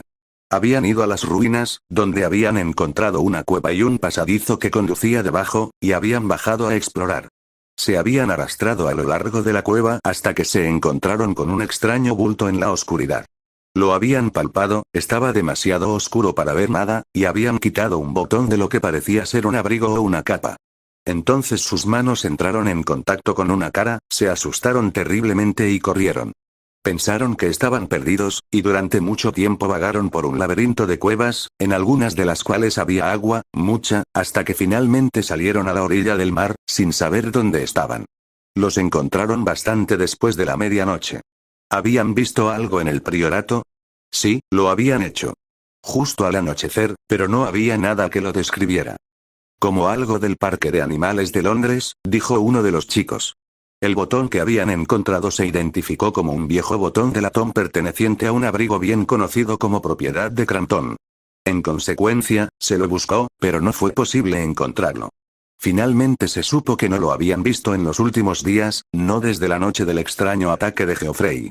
El botón, sumado a la desaparición del pescador y la historia del curioso bulto con la cara, provocó una búsqueda de su cuerpo. Se había encontrado en la cueva del priorato cuando la marea estaba baja, pero en un estado extraño e incomprensible. Como médico forense, me necesitaban en la funeraria. La conexión sugerida con la experiencia de Geoffrey era demasiado patente para ignorarla.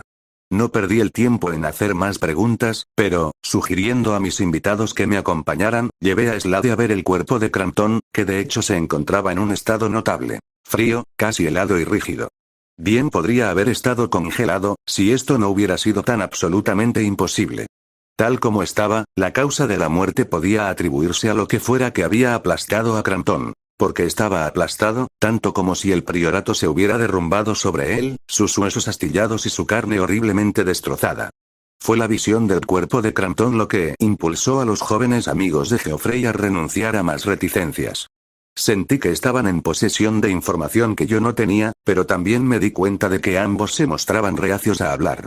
La visión de Crampton, sin embargo, tuvo un efecto ominosamente deprimente en mis dos compañeros, aunque no fue hasta que firmé el certificado y salí de la funeraria que rompieron su silencio. Me temo que de alguna manera nos hemos metido en algo demasiado peligroso, dijo Emery. No es solo Geoffrey quien está en peligro, no hay mucho que hacer por él. También puedo decirle, Dr. Currie, que si Geoffrey no hubiera tenido esa estrella de piedra, lo hubieran encontrado como ese tipo de allí. Continúe, dije en voz baja, estoy empezando a ver que tenía razón al sospechar que esto tuvo su origen en Oxford. Ninguno lo negó. Vernon admitió que su expulsión se había realizado por motivos justificados. ¿Y cuáles fueron los hechos? Magia antigua, hechicería, peor que eso. La habían practicado, no muy en serio, por supuesto. ¿Pero qué hiciste exactamente? Pregunté. Vernon retomó la historia. Todo el asunto tuvo un comienzo accidental. Geoff no debería haber ido solo en busca de la piedra. Fue por accidente que nos topamos con un capítulo extraño de la tradición oculta que habría estado mucho mejor escondido. Éramos estudiantes de literatura oculta, y a menudo nos habíamos encontrado con pistas y sugerencias curiosas de horrores innombrables, no precisamente del tipo cosas con las que te encuentras en la jerga de la misa negra, y siempre había nombres extraños aliados a tales pistas, y referencias a los dioses antiguos y algunos otros que pretendían ser genios locos del mal que habitaban el espacio exterior antes de que el mundo fuera hecho, y que descendieron para devastar la tierra y fueron vencidos por los dioses mayores y desterrados a varias partes del cosmos, uno de ellos al fondo del mar, donde se dice que su engendro maldito vive en las profundidades de las cavernas en un lugar perdido llamado Rlie-Riche. Por supuesto, estas referencias no tenían ningún significado para nosotros. Eran tentadoras, ciertamente, con sus sugerencias muy reales de los horrores externos, y en su curioso paralelismo con leyendas similares en la antigua tradición de los pueblos primitivos en todas partes del mundo. Pero, finalmente, Emery tropezó con una serie de libros que nos contaban cosas ocultas durante siglos. Uno escrito por un árabe supuestamente loco, otro por un médico alemán y, finalmente, las Confesiones de Clitanus, un monje que también se suponía algo trastornado. Al mismo tiempo, otro de nosotros encontró paralelos inquietantes en la ficción de ciertos escritores británicos y estadounidenses, lo que sugiere que ellos también eran conscientes de esta extraña mitología. Clitanus aludía directamente a Idestal, es decir, la antigua catedral, y cuenta una historia de Agustín, sí, el San Agustín, obispo de Hipona, que visitó Idestal. Clitanus había encontrado en la costa la piedra de 5 puntas, emblema del poder de los dioses mayores, y temida por los antiguos y sus secuaces. Hay en las confesiones inquietantes indicios de pasajes marítimos, cámaras innombrables y horrores bajo el mar frente a la costa de Idestal, y una abertura en la costa en algún lugar de aquí. Entonces es posible, dije, que los pasajes en los que esos 3 chicos que se perdieron ayer sean los mismos a los que se refería el monje. Emery asintió y continuó con la historia que Vernon había comenzado. Clitanus escribe sobre caminatas furtivas hacia los pasadizos y sobre sonidos débiles y horriblemente sugestivos provenientes de muy por debajo de la superficie del mar. El desplazamiento o remoción de la piedra que Clitanus encontró parece haber dejado una abertura para algo fuera de las profundidades, lejos de un reino marino perdido, o algún lugar, digamos, en el mar. En ese momento Clitanus se asustó y llevó su susto a Agustín. Fue el obispo quien desató la cosa, por el poder de la piedra de 5 estrellas, para ser encarcelado en un ataúd de piedra muy por debajo de los sótanos del priorato cerca de la catedral. En una antigua carta, Agustín escribe que el monje estaba loco, que él, Agustín, lo había desterrado a Roma, y es cierto que las confesiones se publicaron originalmente en Roma. Pero de lo que vio, Agustín no dice nada salvo una línea críptica escrita a su papa. Algo de allá afuera regresó a estas costas. No hay nada más. Hice la inferencia de que los jóvenes esperaban. Entonces crees que algo así como la cosa mencionada por Clitanus y Augustine, mató a Crampton, asustó a Geoffrey Malvern y fue visto por los 3 muchachos perdidos en las cavernas? Ambos asintieron sin dudarlo. Hay historias extrañas en algunos de esos libros antiguos, sobre la necesidad que tienen estos seres malvados de extraer la fuerza vital de los seres humanos, la necesidad del sacrificio de al menos 3 hombres vivos, para obtener el poder suficiente que les permita reanudar sus actividades nefastas. Un hombre está muerto. Hasta ahora no parece haber más. Todas las viejas leyendas describen a las víctimas como heladas y aplastadas, como Crampton fue encontrado. Me temo, doctor, que incluso ahora la cosa está acechando el priorato en busca de otras víctimas. Crampton desapareció la noche en que Geoff, sin saberlo, la liberó quitando la piedra. Solo nos queda devolver esta cosa, si podemos, a los reinos hundidos de donde vino. Y cuanto antes lleguemos al priorato, mejor, añadió Vernon. Sí, ahora está anocheciendo. No es probable que la cosa camine a la luz, no todavía. Tendremos que tomar la piedra. Había escuchado esta fantástica historia con el conocido escepticismo del médico.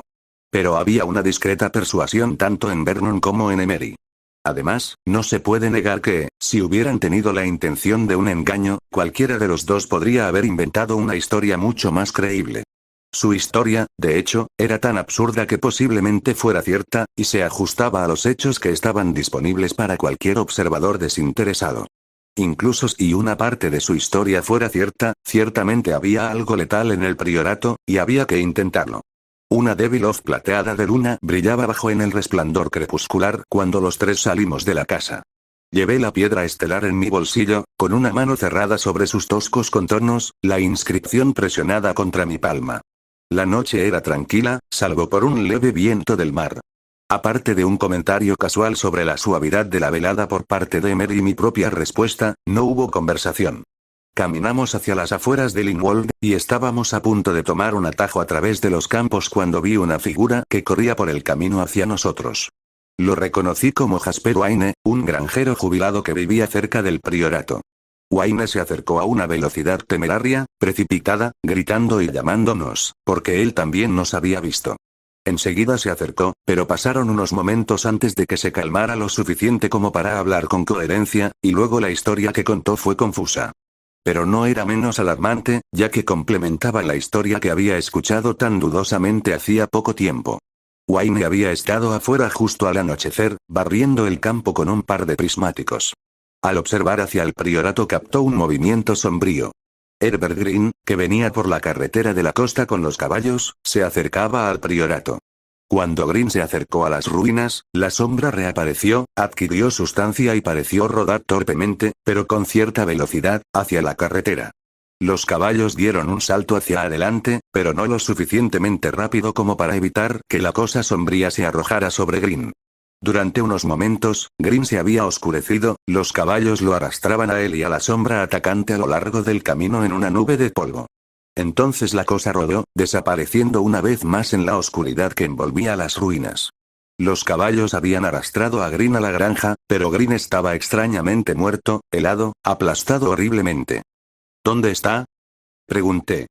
En el porche de mi casa, cubierto con una manta. Los caballos se escaparon y yo venía por ti, pero él está muerto, no necesita un médico. Continúa hasta Linwold, a la funeraria, dije. Si no estamos en tu casa cuando regreses, habremos ido al priorato. Wayne se alejó de nuevo a través del crepúsculo cada vez más profundo. 2 muertos, dijo Emery en voz baja, pero su voz delataba que estaba profundamente alterado. Encontramos el cuerpo de Herbert Green en la granja de Jasper Wayne. Las marcas mostraban dónde había sido arrastrado el cuerpo. Retiré la manta, y de ese examen me di la vuelta en un estado muy agitado, reflejado en mis compañeros. Porque la de Green fue una repetición exacta de la muerte de Crampton. La misma frialdad, la misma rigidez, la misma pulpa triturada. Uno de esos casos había bastado para perturbarme. Un segundo fue más que suficiente para llenarme de horror, no solo por lo que había sucedido, sino por lo que aún podría suceder a la luz de la historia que Emery y Vernon habían contado. Sin embargo, era seguro que si se encontraba alguna solución, estaría en nuestras manos. No había nada que ganar aquí, con el cuerpo mutilado de la segunda víctima de la cosa en el priorato. Se podía ganar todo si se procedía sin más demora al priorato mismo y si se evitaba, si era posible, cualquier otro atropello. Las sombras se fueron haciendo más profundas alrededor de las ruinas a medida que nos acercábamos al priorato. No hubo sonido ni movimiento entre las ruinas. Después de todo, ¿qué estábamos buscando? ¿Qué tipo de cosa? Le susurré mi pregunta a Vernon. No tengo más idea que tú, respondió. Algo horrible más allá de toda descripción, o de lo contrario nunca habría vuelto loco a Geoff. Pero si la cosa está aquí, sentirá el poder que emana de la piedra. Esperamos en silencio, inmóviles. Las voces de la noche habían disminuido al sonido de las olas resurgentes del mar cercano y los gritos lejanos de un chotacabras que navegaba por el cielo. Durante unos largos minutos la escena se mantuvo. Luego se elevó un nuevo sonido, cargado de terror, un sonido pesado y rasposo, acompañado de un terrible babeo. Provenía debajo del nivel en el que estábamos, de ese nivel donde, presumiblemente, se había escondido el legendario ataúd de piedra. Gracias a Dios tenemos la piedra, murmuró Vernon. De repente, una forma indescriptible se levantó entre las ruinas, emitiendo un ulular que pareció rodar desde las profundidades de su masa deforme. Vaciló por un momento, luego rodó torpemente hacia las tierras bajas que rodeaban las ruinas. Allí cobró velocidad a medida que avanzaba. Dame la piedra, dijo Vernon. La entregué sin dudarlo. Vernon gritó y corrió hacia la cosa, Emery y yo muy cerca de él. Pero la entidad aparentemente no nos había visto. Avanzaba con paso firme hacia la catedral a una velocidad que nos obligaba a esforzarnos al máximo para seguirle el ritmo. Aún así, desapareció en la iglesia en ruinas antes de que pudiéramos alcanzarla. Una vez en las paredes sin techo de la catedral, Vernon hizo un alto. No sería bueno separarnos, advirtió, no sea que la cosa nos atrape y nos aísle de la fuerza de la piedra, que entonces podría ser impotente. En consecuencia, los tres entramos juntos en los pasillos sombreados de la catedral en busca de nuestra presa. Nos arrastramos silenciosamente a través de las ruinas y regresamos, y luego, volviéndonos más audaces, avanzamos con menos cuidado. Pero la cosa no estaba a la vista. Había alterado su curso en alguna parte. ¿Podría haber vuelto a la casa de Wayne? Me pregunté con aprensión. Después de media hora, mis compañeros estaban abatidos. Fue entonces cuando un espantoso casco verdoso se elevó desde el suelo del pasillo y vino directamente hacia nosotros. Vernon lo enfrentó de inmediato con la piedra. La cosa se detuvo, pero solo por un momento. Luego, un tentáculo se lanzó hacia adelante y golpeó a Emery. Pero Vernon se interpuso, levantando la piedra, y la cosa en el pasillo cayó hacia atrás, silbando de manera extraña. De la oscuridad que teníamos ante nosotros brillaba un trío de ojos crueles y malignos, y la abertura que servía de boca se abría bostezando. En el mismo momento, su cuerpo comenzó a brillar con una misteriosa luz verde mar. Luego, una vez más, la cosa vino hacia nosotros. Lo que sucedió después permanece como una pesadilla de imágenes locas y fantásticas en mi memoria. La batalla con el monstruo desde el exterior parecía interminable, pero finalmente se alejó torpemente de la catedral de Idestall y se dirigió al priorato. Allí luchó de nuevo, luchó durante mucho tiempo antes de desaparecer en las profundidades de un pasaje subterráneo. Supongo que al final ya no éramos humanos en nuestra batalla con el monstruo inhumano, combatiéndolo centímetro a centímetro, forzando su retirada hasta que por fin se agachó y se escondió en el mismísimo ataúd del que había sido liberado cuando Geoffrey Malvern, como supimos más tarde, había arrancado tan imprudentemente la piedra estelar de la tapa. No sabría decir cuánto duró la batalla, pero amanecía cuando los tres regresamos de la costa, exhaustos. El féretro, sellado una vez más por la piedra, yacía en las profundidades del océano, y los acontecimientos de la noche ya parecían una tenue e increíble pesadilla, tan irreal como el ser amorfo que había vuelto tan brevemente a su antigua vida en las ruinas del priorato. Pero ¿de dónde vino? En verdad, nadie pudo decirlo. Nadie podía decir por qué leyes había existido durante tantos siglos, para engordar y volver a crecer en un tiempo mucho más allá del suyo, para llevar su horror a un futuro lejano. ¿Y si en algún momento en los próximos años otro buscador toma la piedra una vez más y suelta a la cosa del exterior? ¿Quién sabe? En otros rincones de esta tierra puede haber otros esperando su momento.